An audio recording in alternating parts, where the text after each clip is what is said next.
जी हाँ, नमस्कार दोस्तों। फिर एक बार आपका स्वागत है सभी का एक नए एपिसोड में। और जैसे ही कल कैन ने अनाउंस किया स्क्वाड को, कनाडा के साथ जो स्क्वाड अनाउंस हुआ और लीग 2 के लिए भी हमारे स्क्वाड अनाउंस हुए नामीबिया और नीदरलैंड्स के खिलाफ। ये पूरा महीना फरवरी का हम रेगुलरली मैचेस खेलेंगे, पूरा महीना एक्शन पैक्ड रहने वाला है। तो दोस्तों, सबसे पहले मैं आज इस वीडियो में डिस्कस करूंगा कनाडा के खिलाफ हमारी बेस्ट प्लेइंग 11 क्या रहने वाली है और कैसी दिखेगी या दिख सकती है। मैंने खुद के एनालिसिस से ये प्लेइंग 11 को बनाया है और इसको बनाने के पीछे मैं अपना एक आपको रीज़न भी दूंगा। तो दोस्तों, ये जो कनाडा के खिलाफ जो सीरीज़ होने वाली है उसके लिए जो प्लेयर्स जो चुने गए हैं उसमें से बैटिंग जो लाइनअप है हमारा वो पुराना ही है। पुराना इन द सेंस, जैसे ही मोंटी सर टीम से जुड़े उसके बाद से जो रेगुलरली जो प्लेयर्स हमें बैटिंग लाइनअप में दिख रहे थे सेम वही प्लेयर है। बट हमारा जो बॉलिंग लाइनअप है वो पूरा नया है। पूरा नया नहीं कह सकते, सोमपाल काम्या और ललित राजवंशी को छोड़ दिया जाए तो सारे प्लेयर्स नए हैं बॉलिंग यूनिट में। तो उनको मौका देने का जो मोंटी सर का जो आइडिया है वो ये दर्शाता है कि आने वाले टाइम पे बॉलिंग लाइनअप के अंदर काफ़ी मेजर चेंजेस देखने को मिलेंगे हमें टीम के अंदर। तो उनका संकेत सीधा सीधा ये है। हमने शायद एशिया कप के बाद से हमने वनडे क्रिकेट नहीं खेला है। रेगुलरली हम T20 खेल रहे थे। T20 हमारा क्वालिफायर्स था वर्ल्ड कप का, फिर एशियन गेम्स थे। तो हमने लास्ट एशिया कप के बाद हमने वनडे क्रिकेट नहीं खेला है।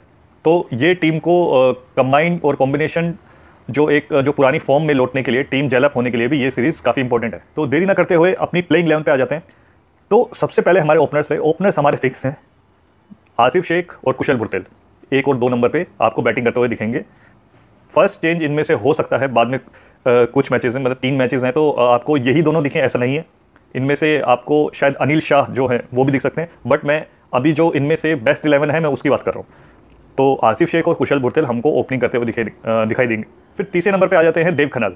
देव खन्नाल इस पोजीशन के लिए अभी तक के सबसे तगड़े प्लेयर है। अपनी दावेदारी पेश करने में अभी तक वो सफल रहे हैं। ये सीनियर टीम के लॉन्ग टर्म के एसेट बन सकते हैं। नंबर 3 का बल्लेबाज जो इनिंग बिल्ड करता है। रेगुलरली हमको उनको मैच प्रैक्टिस देने की ज़रूरत है, मैचेस टाइम उनको देना चाहिए और ये ज़रूरी भी है हमें आगे अगर ग्रो करना है तो, क्योंकि वो यंग है। अगर अभी से हम उनको रेगुलरली ही अच्छे अपोनेंट के खिलाफ नंबर 3 पे खिलाते रहेंगे तो ग्रेजुअली उनका जो फॉर्म है वो इंप्रूव होता रहेगा। उनकी बैटिंग देखिए, एवरेज उनका लगभग 25 से 30 रन वो हर मैच में बनाते हैं, जो कि बुरा नहीं है। उतना बुरा नहीं है कि आप मतलब कि नंबर 3 का बल्लेबाज आपका वर्ल्ड में कहीं भी उठा के देख लीजिए आप, 30 से 35 के आसपास उनका एक्सेप्शन अलग अलग है। विराट कोहली की बात नहीं कर रहा मैं, और भी बैट्समैन है जो हर टीम में होते हैं, उनका आप एवरेज उठा के देख लीजिए तो 25 से 35 के बीच में ही उनका एवरेज रहता है। बुरा नहीं है, पर उनको और बेहतर बनने की कोशिश करनी चाहिए, जिसके लिए उनको हमें मैच देने की ज़रूरत है, उनको मैच टाइमिंग की ज़रूरत है। और बड़े लेवल पे अगर उनको अभी से हम टेस्ट करेंगे, क्योंकि ऐसी ही सीरीज़ में हमारे जो प्लेयर्स होते हैं वो टेस्ट किए जाते हैं। बड़े टूर्नामेंट्स में उनको टेस्टिंग नहीं होती, वहाँ पर उनको प्रूव करना होता है अपने प्लेस को। तो ये टूर्नामेंट टेस्टिंग टूर्नामेंट है उनकी फॉर्म को टेस्ट करने का। अंडर 19 में अच्छी बैटिंग कर रहे थे साउथ अफ्रीकन पिचेज़ में। नेपाल के पिचेज़ काफ़ी ईजी होती हैं उस मामले में बैटिंग के लिए। तो देखना होगा कि देव खन्नाल कैसे परफॉर्म करते हैं। पर देव खन्नाल नंबर 3 पे आ गए। फिर चौथे नंबर पे हमारे तो रोहित पौडेल हैं he as usual captain. Innings build करने की जो सारा जिम्मेवारी है वो इनके कंधों पे आ जाती है। मिडिल ऑर्डर बैट्समैन है और इनके बारे में अब ज़्यादा आप सभी लोग जानते ही हैं। तो अगले आ जाते हैं। इस पर मुझे 2 प्लेयर्स में काफ़ी डाउट हो रहा था कि अगले जो नंबर के बैट्समैन हैं भीम शार्की और आरिफ शेख। भीम शार्की और आरिफ शेख में से मेरे को एक चूज़ करना था, तो मैंने इधर भीम शार्की को चूज़ किया।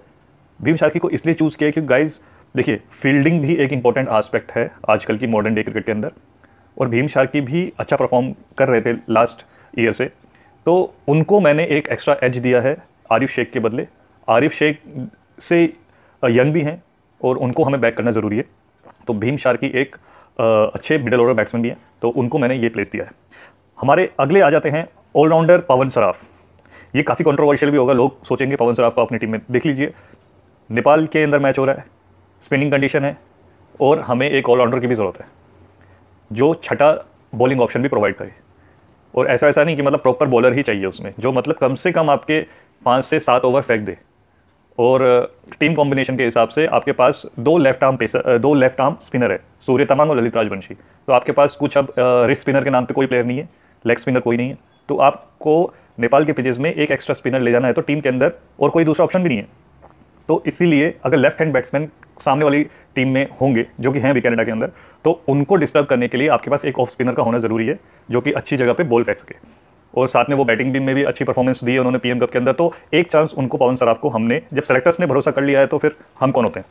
तो हम तो जो हमें मिलेगा हम तो उसमें से प्लेइंग 11 बनाने वाले हैं। तो ये हमारी तरफ से पवन सराफ को वो रोल में देख रहा हूँ मैं। पवन सराफ के बाद आ जाते हैं सोमपाल कामी। अब हमारे बॉलर शुरू हो जाते हैं। सोमपाल कामी को मैं बॉलर नहीं मानता, वो प्योर फुल फ्लेश्ड ऑलराउंडर है। हार्दिक पांड्या जैसे इंडिया के लिए एक प्रोमिनेंट ऑलराउंडर थे फास्ट बॉलिंग, वैसे ही सोमपाल कामी हमारी टीम के हार्दिक पांड्या। एशिया कप में आपने इंडिया के खिलाफ देखी थी उनकी बैटिंग, और काफ़ी अच्छे अच्छे मैचेस में उन्होंने अच्छी बैटिंग करी है। मतलब उनका जो खेलने का तरीका है वो किसी बैट्समैन से कम नहीं है। उनके शॉट्स देखने में ऐसा लगता है कि कोई एक मजा हुआ बैट्समैन शॉट्स खेल रहा है। सोमपाल कामी के बाद मैं रखना चाहूँगा सूर्य तमांग को। सूर्य तमांग की परफॉर्मेंस ने उनको टीम में अपनी जगह दिलवाई है। पीएम कप के जो प्लेयर ऑफ द टूर्नामेंट रहे, 30 विकेट लिए उन्होंने इस टूर्नामेंट भर में, और अपनी लेफ्ट आर्म जो स्पिन बॉलिंग है उससे काफ़ी प्रभावित किया है। साथ ही में वो बैटिंग भी कर लेते हैं। तो ये एक कॉम्बिनेशन रहेगा जो हमारी बैटिंग डेप्थ को और ज़्यादा इंक्रीज़ करेगा, हमारी बैटिंग के अंदर, लाइनअप के अंदर डेप्थ भी लाएगा। तो सूर्य तमांग की ज़रूरत टीम को थी, और सूर्य तमांग के बाद मैं थोड़ा वेरिएशन देखना चाहता हूँ टीम के अंदर। तो एक लेफ्ट आर्म जो आपने फास्ट बॉलर खिलाया, तो रिजन ढकाल जिनको टीम के अंदर जगह मिली है, मैं उनको प्लेइंग 11 के अंदर भी देखना चाहता हूँ। अगर आपने टीम में रखा है और उनको खिलाया नहीं तो कोई पॉइंट नहीं है उनको, क्या बोलते हैं कि रखने का। अगर आपने रखा है तो उनको मैच देके देखिए। रिजन ढकाल काफ़ी अच्छे साबित हो सकते हैं हमारे भविष्य जो सीरीज़ होने वाली लीग 2 की, जब हम स्कॉटलैंड टूर करेंगे या नीदरलैंड्स में टूर करेंगे जहाँ पर बॉल स्विंग होता है, या नमीबिया जहाँ पर हमारी बॉल मूवमेंट करती है, तो वहाँ पर ऐसे बॉलर्स के हमारे जो वैरायटी होनी चाहिए बॉलर्स की, वो हमारे पास काफ़ी होनी चाहिए। हमारे पास सीम बॉलर्स भी दोनों तरीके के होने ज़रूरी हैं, तो उनको चांस देना अभी की ज़रूरत भी है, मुझे ऐसा लगता है। तो रिजन ढकाल आ जाते हैं टीम के अंदर।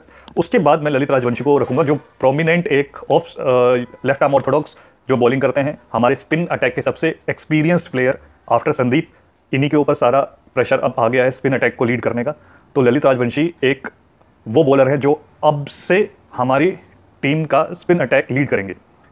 तो उनको रखना और उनको शेप में रखना काफ़ी ज़रूरी है टीम के लिए भी। भविष्य में जो सीरीज़ होने वाली है लीग 2 की भी मैं बात कर रहा हूँ, तो नेपाल के अंदर खास करके मैच हो रहे हैं, तो ललित राजवंशी का फॉर्म में आना और उनको मैच टाइमिंग मिलना ज़रूरी है।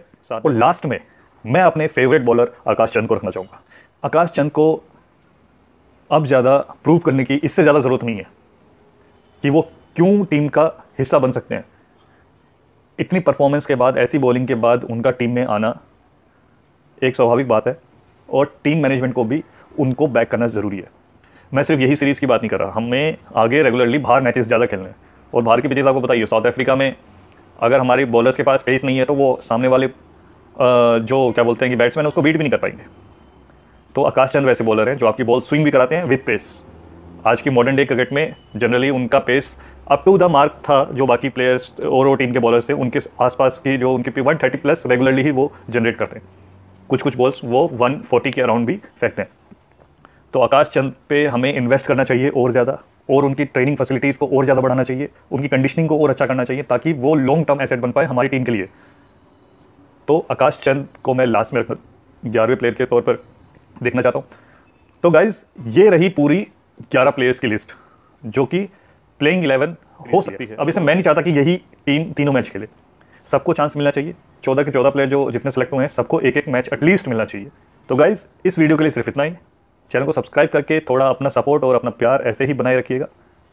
तो मिलते हैं नेक्स्ट वीडियो में, तब तक के लिए नमस्कार।